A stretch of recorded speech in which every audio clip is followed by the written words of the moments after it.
Hi, my name's Jeff. I'm an American and I live in the Philippines right now. I've lived here for 4 years now. It's been fantastic, really interested in the Asian culture, and being immersed in the Philippines has been a wonderful experience. While here in the Philippines, I lectured at a local university, and at that university, I've given lectures in lengths of about an hour to 2 hours every other week, and they've been topics such as U.S. history, leadership, management. At the end of the lectures, I have a Q&A session with my students, and at that point, I really become excited because they're able to say what I've been doing during the lecture. They ask me very interesting questions. It really is why I want to become an ESL teacher now. And I investigated it and eventually decided to take a CELTA certification course in Thailand.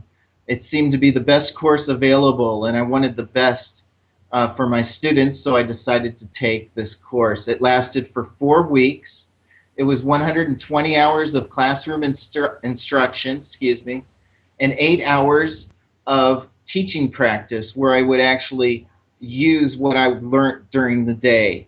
After the teaching practice, my teaching was evaluated by my tutor, and I was given feedback what I did correctly and incorrectly, and I was told how to improve myself throughout the entire month, and that's what I did. I was able to really transform myself into an ESL teacher.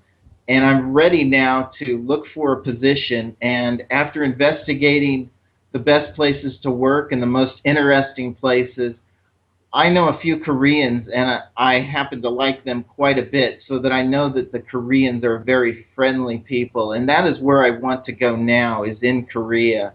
I want to do my ESL teaching there to students, and I really can't wait to start. It's going to be quite an adventure, and I love new adventures like this. I'm a strong believer in Jeremy Harmer's ESA teaching methods, and with that, you engage the students. You want to get them interested in what you're teaching, so you may show them some pictures, get them to talk about it a little bit with you and with the other students. After they're interested, then you would make them study what you're trying to teach them a little bit. So you would have perhaps a gap fill exercise or something in the workbook to make them work with the words that you're trying to elicit from them. And after all of that, and you've gone over their answers, perhaps shown them the correct way of doing things, then you would activate what you're doing. And you would do that by making them discuss in groups. And after they're discussing things in groups, you'd give them feedback because you're constantly monitoring your students. So you'd give them some feedback and correction. And that's a really wonderful way to teach because you're always there for your students. And I believe a teacher needs to be there for their students. And I just can't wait to start. It's going to be a fantastic experience, and I hope it's for your school. Thank you very much.